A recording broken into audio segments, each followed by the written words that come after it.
This afternoon's sermon will be taken from the book of Philippians, Philippians chapter 2. Philippians chapter 2, and we'll read verses 25 through 30. Philippians chapter 2, verses 25 through 30. Paul here by inspiration writes, "Yet I supposed it necessary to send to you Epaphroditus, my brother and companion in labor and fellow soldier, but your messenger, and he that ministered to my wants. For he longed after you all, and was full of heaviness, because that ye had heard that he had been sick. For indeed he was sick, nigh unto death. But God had mercy on him, and not on him only, but on me also, lest I should have sorrow upon sorrow. I sent him therefore the more carefully, that when you see him again you may rejoice, and that I may be the less sorrowful. Receive him therefore in the Lord with all gladness, and hold such in reputation, because for the work of Christ he was nigh unto death, not regarding his life, to supply your lack of service toward me." I want us to examine this passage where Paul says many things about a man named Epaphroditus. And the sermon title is called "The Work of Christ," taken from verse 30. All the things that Paul references in this particular passage about Epaphroditus, he sums up as the work of Christ. And so we can look at the things that Epaphroditus did, his attitude concerning the things that he did, and we can make application to that of our lives today as it pertains to being in the work of the Christ.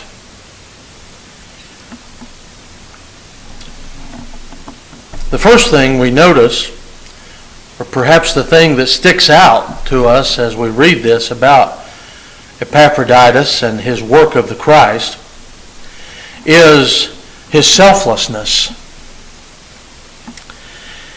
He took the time to go to take this message. He was a messenger, the Bible says, on behalf of the church at Philippi.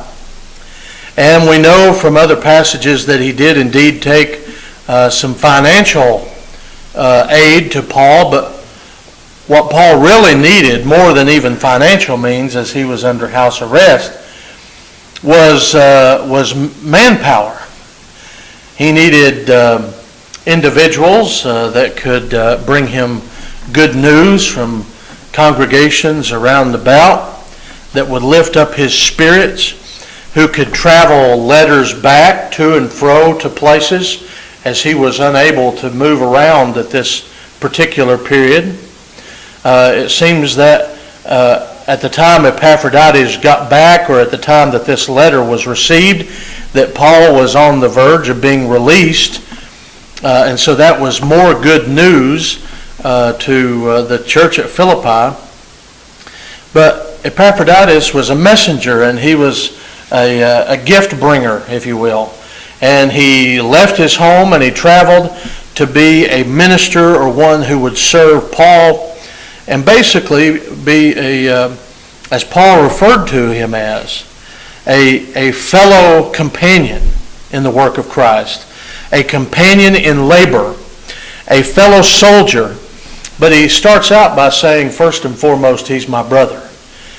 Paul starts by showing the spiritual relationship that existed between the two.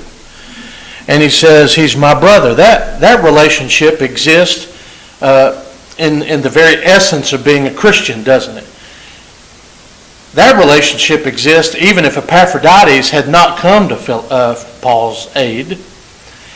That relationship existed even if Epaphroditus did not give of himself. Had Epaphroditus not had any of these attitudes, because of his obedience to the gospel, he would have still been a brother. Now, he may have been a weak brother if he had not done some of these things or had this selfless attitude. But that relationship existed even if Epaphroditus had done nothing, right?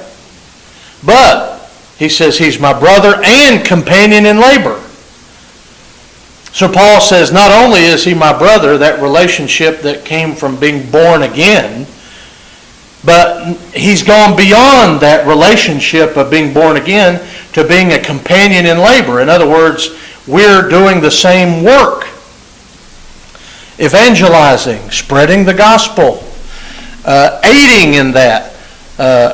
We don't know how much Epaphroditus spoke when he was away or taught while he was away, but we know that he was able to aid Paul as Paul would see fit as an apostle of Christ to use him. And then he says a fellow soldier. So beyond even the work, he now is seen as a fighter, right?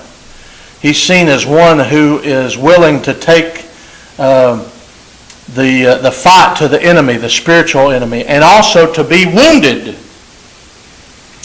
And so this shows his selflessness, doesn't it? The work of Christ is a selfless work. It requires not thinking about self as much as it is putting self to work. Being that brother, being that companion in labor, and being that fellow soldier. In 2 Corinthians chapter 8, Paul speaks of this selflessness in regards to the Macedonian giving, if you'll remember. He says in chapter 8 of 2 Corinthians verse 1, "Moreover, brethren, we do you to know of the grace of God bestowed on the churches of Macedonia, how that in a great trial of affliction, the abundance of their joy and their deep poverty abounded unto the riches of their liberality. For to their power I bear record, yea, and beyond their power they were willing of themselves, praying us with much entreaty that we would receive the gift and take upon us the fellowship of the ministering to the saints. And this they did, not as we hoped, but first gave their own selves to the Lord, and unto us by the will of God." Well, this is that selfless attitude that is required to engage in the work of Christ. Paul said they went above and beyond their means, and that was because they first gave of themselves. They were selfless. They put their whole desire and efforts and abilities, as we talked about this morning, into this work, the work of Christ. And so we see here that the work of Christ is a work that requires selflessness, giving of self. We also see that because of this selflessness, that the work of Christ is willing to take risks, right? Now, we're not talking about risks as it pertains to the gospel. We're not going to take risks with the truth. The truth is the truth. We're not going to compromise the truth. We're not going to negotiate what God says. God says it, and that settles it.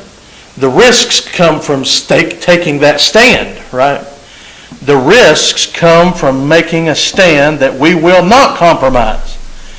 Compromise, many times, is the easiest way out of a door, isn't it? Well, the work of Christ is a selfless work, but it is also a work that requires risk. We read here that on Epaphroditus' way to see Paul, to be this messenger of good things, to bring a gift to Paul, to be a fellow worker for Paul, to help him in however he saw fit, he gets sick. He gets sick. And almost dies, the passage tells us. He was nigh unto death. So he was willing to risk his own life. I suppose it seems like he got sick on the way to Paul. He could have turned around. But he kept on his journey. He risked his life. He was willing to do this for Paul. And that's why when Paul says that the Lord had grace or mercy upon Epaphroditus, Paul said he also extended that mercy to me, that grace to me. He says, for indeed he was sick nigh unto death, verse 27, but God had mercy on him, and not on him only, but on me, lest I should have sorrow upon sorrow. You know, Paul here, no doubt, saw the risk that Epaphroditus had taken. And, you know, the first thing that perhaps came to Paul's mind was how encouraging that was. That this man loved me enough to bring this gift and to bring this message and to come here to serve with me, even though he was sick. And maybe even sick to the point of death. How encouraging that would have been to Paul. But then, once that initial thought goes away, you think, this man's sick. And then you start to worry about this man's health, right? Paul had plenty of things to worry about. He didn't need another thing to worry about, did he? So now Paul's encouraged, he's uplifted, he's so excited that here's this man willing to give himself for the work of Christ, so much so that he was willing to risk his life, but now he's concerned about his health.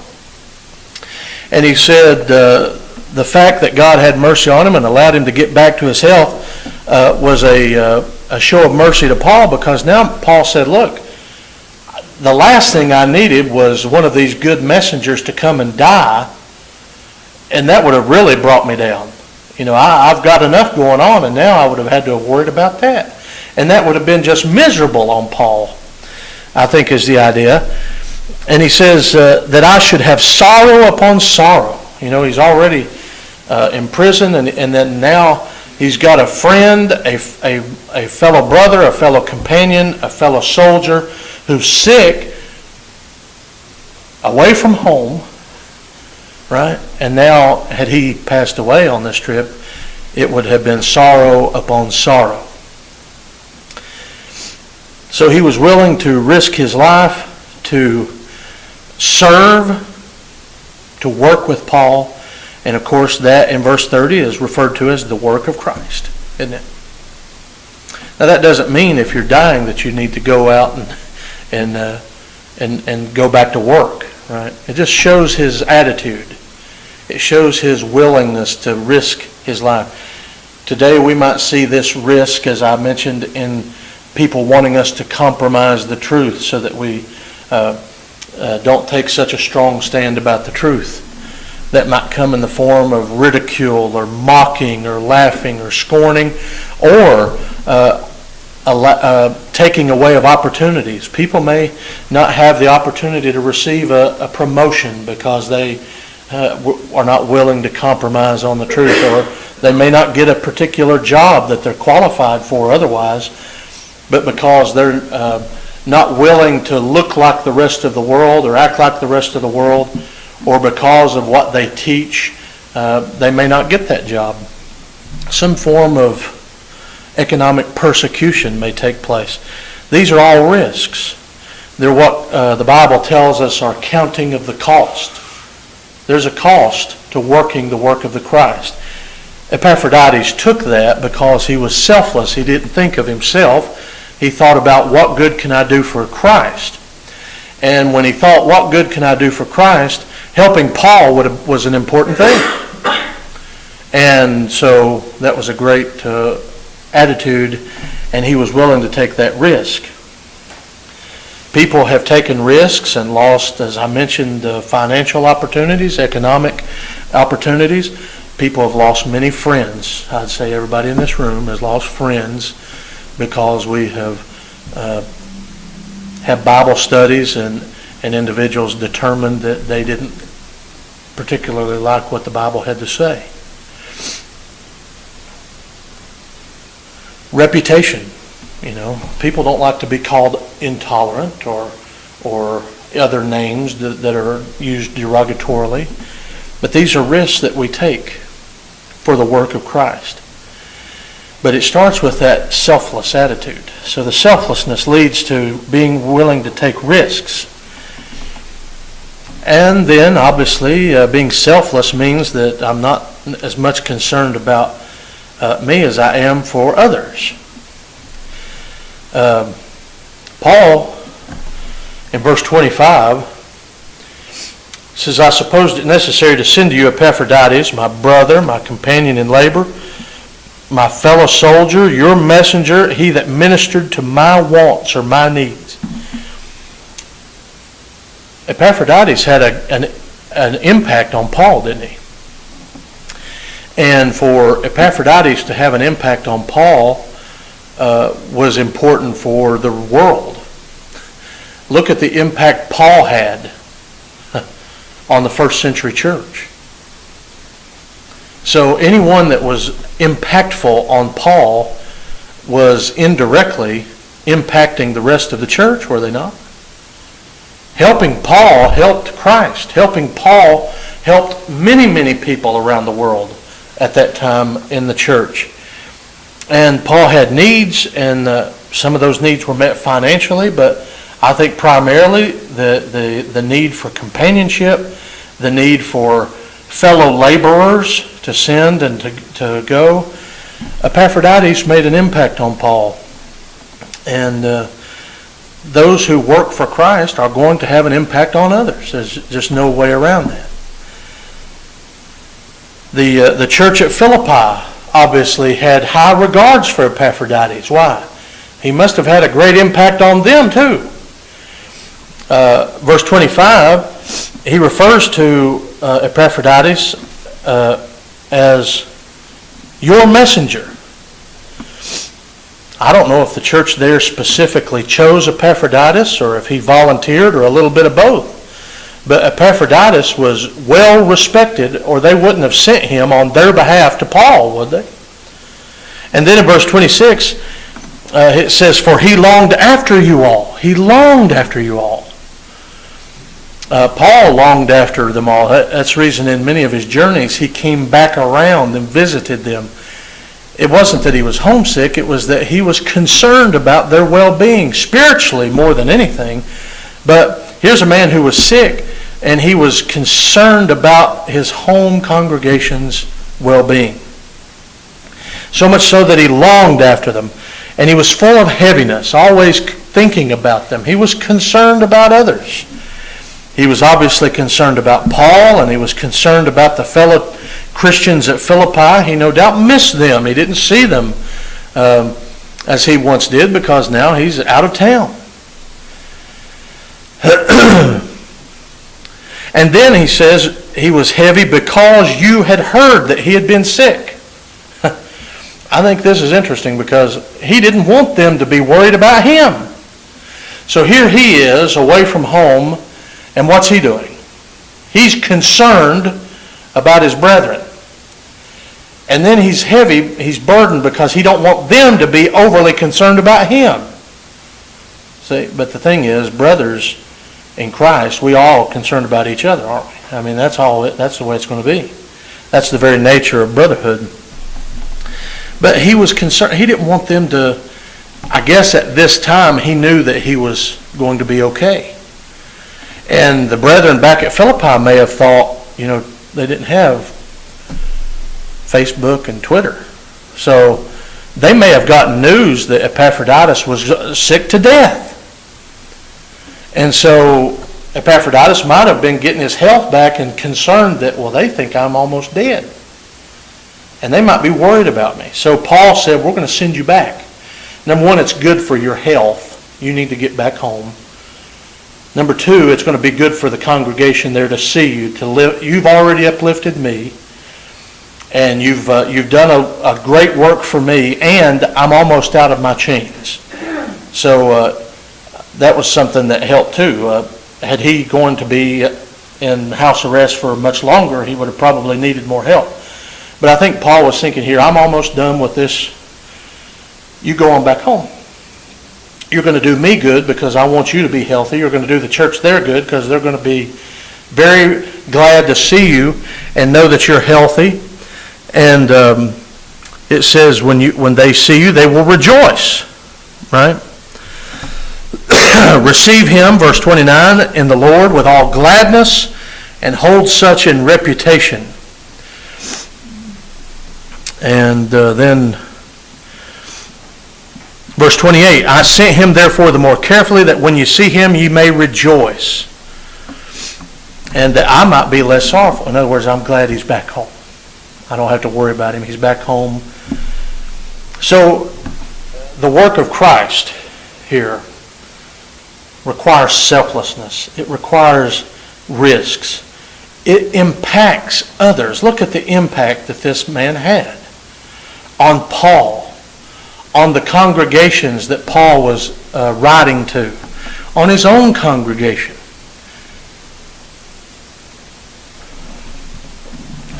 In Acts chapter 9, Acts chapter 9,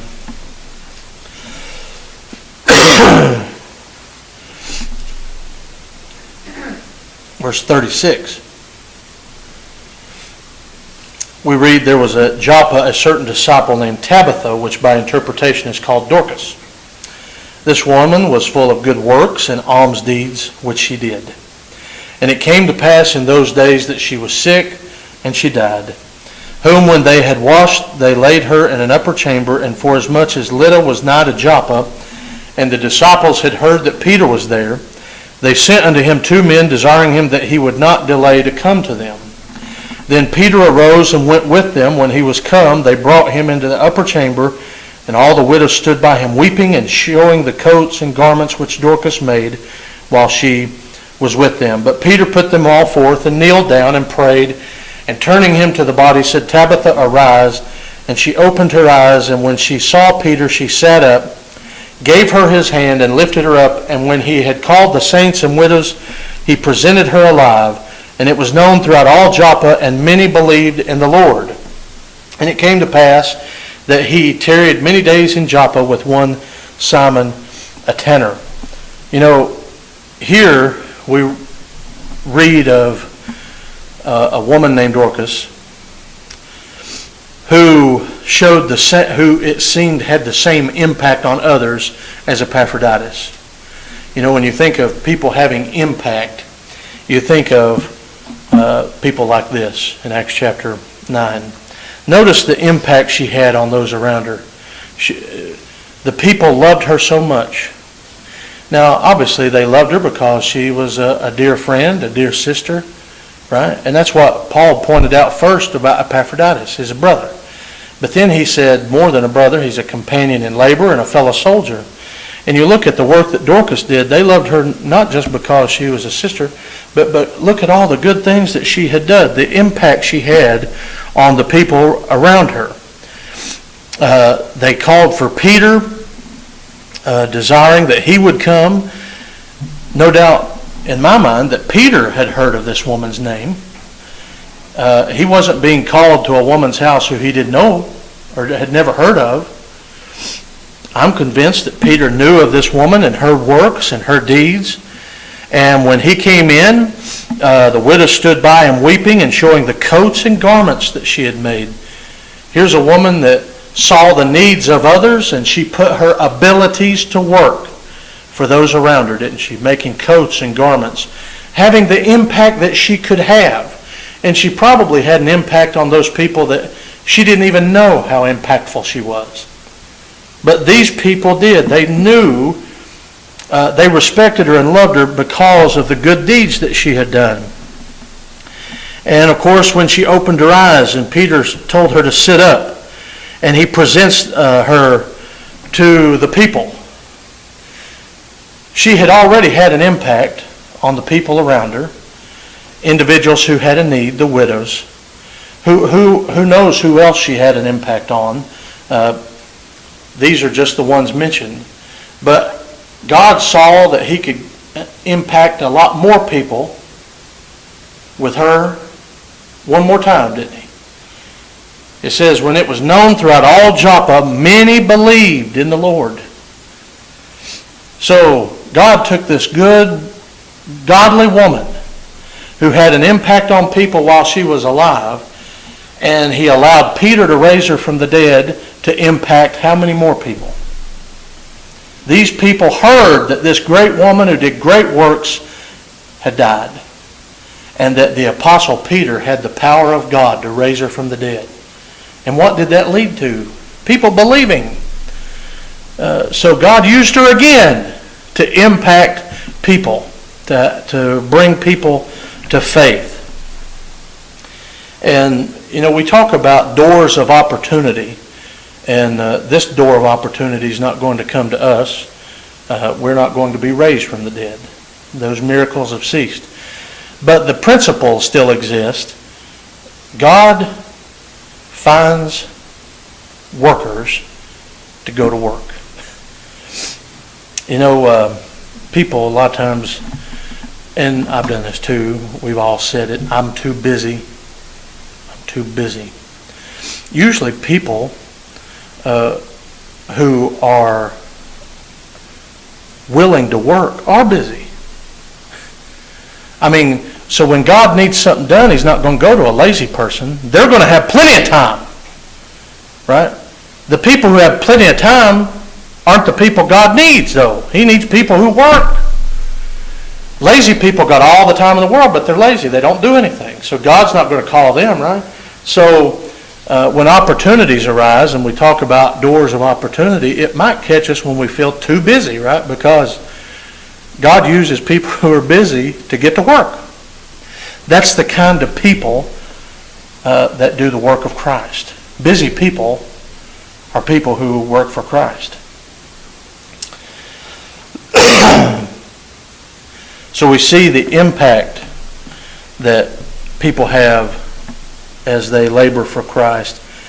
The concern that they have for others. Matthew chapter 25. Matthew chapter 25.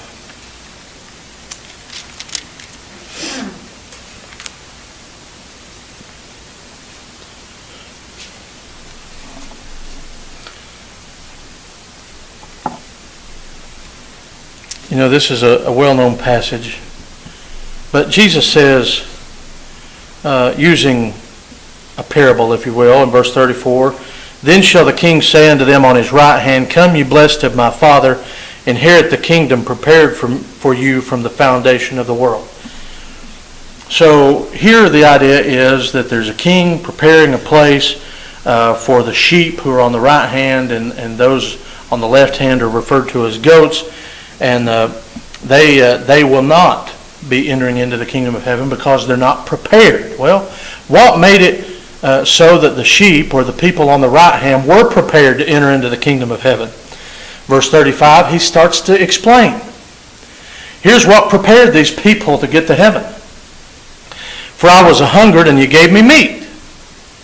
I was thirsty, and you gave me drink. I was a stranger, you took me in. Naked, you clothed me. I was sick, and you visited me. I was in prison, and you came unto me." And Epaphroditus did that quite literally. "Then shall the righteous answer him, saying, Lord, when saw we thee a hungered, and fed thee, or thirsty, and gave thee drink?" And then he says, when saw we thee a stranger, and took thee in, or naked, and clothed thee? And he says in verse 40, "The king shall answer and say unto them, Verily I say unto you, inasmuch as ye have done it unto one of the least of these my brethren, ye have done it unto me." That's what prepared these people for eternity, right? They were working.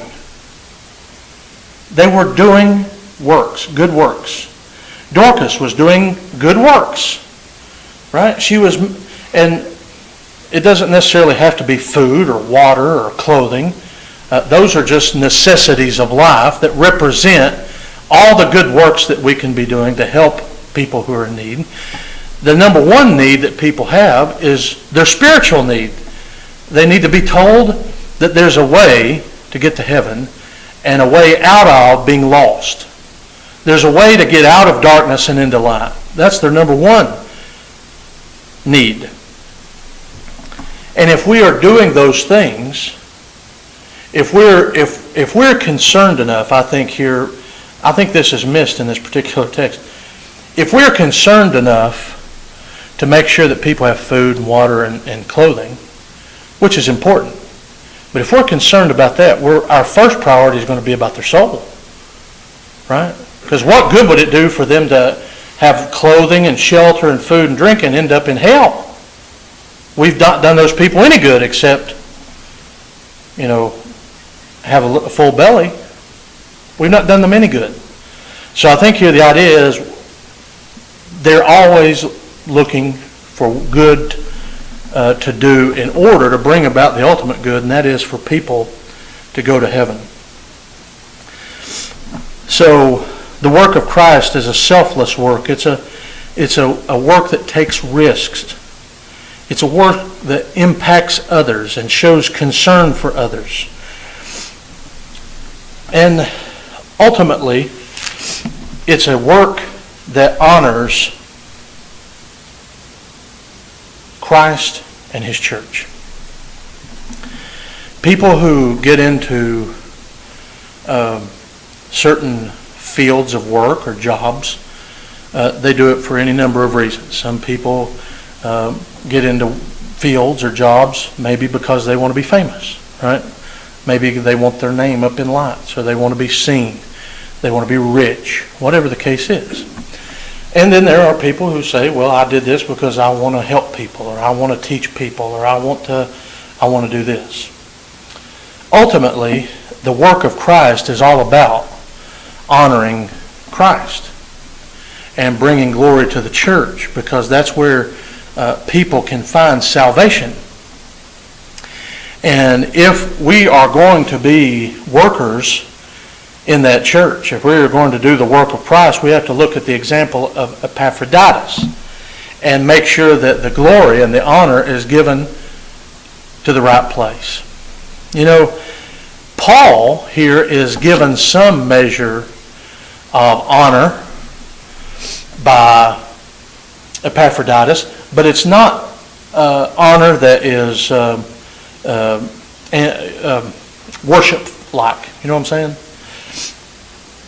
The work of Christ includes us giving honor to one another, right? Giving honor to each other. We do that in the way we treat one another, how we talk to one another, how we live among one another, right? When we do unto others as we'd have each do unto us, we live by the golden rule. We're giving honor to one another. We're appreciating and respecting one another. Epaphroditus gave that honor that was due an apostle of Christ, I think, and by going and meeting with him and offering him the help. But ultimately, Epaphroditus did it because he wanted to make sure that the gospel had its best opportunities to be spread. That's why he did it. The work of Christ involves honoring Christ and giving glory to the church.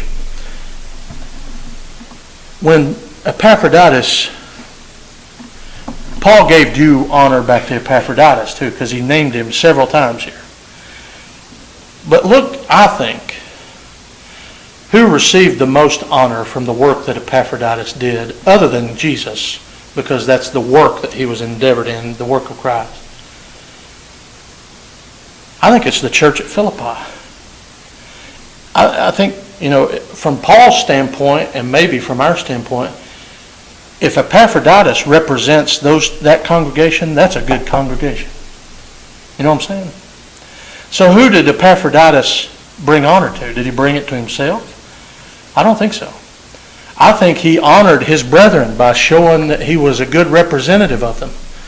And that made a good impression on Paul, and it probably made a good impression on others who didn't know about the church at Philippi. But it also brought honor to that congregation. And maybe inside of Philippi, people had heard about the work of Epaphroditus. And maybe because of the hearing of what he had done, there was another open door. So there was honor, obviously, between Paul and Epaphroditus, but look at the honor that came to the congregation there in Philippi. And then obviously the main honor came to Christ himself, because they end up calling it the work of Christ. It wasn't Paul's work. It wasn't Epaphroditus' work. It was the work of Christ. It was all about doing the will of Jesus.